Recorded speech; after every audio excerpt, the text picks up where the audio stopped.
GVMC 65వ వార్డులో స్థానిక corporator భూ కబ్జాలకు పాల్పడుతున్నారంటూ దళితులు తహసీల్దార్ రామారావుకు ఫిర్యాదు చేశారు. ధోబీఘాట్ ను ఆనుకొని ఉన్న సర్వే నంబర్ 64/17-18లో 2 కోట్ల విలువ చేసే ప్రభుత్వ స్థలం కబ్జా చేశారని వారు తమ ఫిర్యాదులో పేర్కొన్నారు. కార్పొరేటర్ కు కొందరు అధికారులు సహకరిస్తున్నారని ఆరోపించారు. ఈ సందర్భంగా దళిత సంఘాల నాయకులు మాట్లాడుతూ గాజువాకలో గతంలో వైసీపీ కార్పొరేటర్లు కబ్జాలకి అద్దు లేకుండా పోయిందని, ఇప్పుడు అదే కార్పొరేటర్లు అధికార పార్టీలో చేరి కబ్జాలను కొనసాగిస్తున్నారని విమర్శించారు. 65వ వార్డులో 200 గజాల స్టీల్ ప్లాంట్ స్థలంను కార్పొరేటర్ కబ్జా చేశారని పేర్కొన్నారు. దీనిపై స్పందించిన పెదగంట్యాడ తహసీల్దార్ రామారావు కబ్జాలను తొలగించాలని సిబ్బందికి ఆదేశాలు ఇచ్చారు. అయితే స్టీల్ ప్లాంట్ భూసేకరణ ఆర్ఐ మంగరాజు రాకపోవడంతో ఆక్రమణల తొలగింపు కార్యక్రమం వాయిదా పడింది. దీంతో దళిత సంఘ నాయకులు అంబేద్కర్ విగ్రహానికి వినతపత్రం అందించి నిరసన తెలియజేశారు. న్యూపోర్ట్ సిఐ దాలిబాబు ఆధ్వర్యంలో పోలీస్ సిబ్బంది రక్షణ కల్పించారు.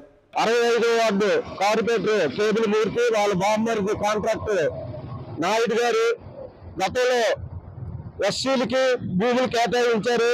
10 ఎకరాల ఆ భూమిని కిటుకో ఇల్లు కట్టి ఎకరా భూమిని కేటాయించిన భూమిని ఈరోజు రాత్రి పాకలు వేసి వాళ్ళ నిర్మాణాన్ని ఆక్రమించి మన దళితుల మీద ఇంత కచ్చగా ఈ ప్రజాప్రతినిధులు ప్రజలకు సాయం చేయవలసి పోయి అక్రమాలని ఇదిగో కబడ్దారు చెప్తున్నాను.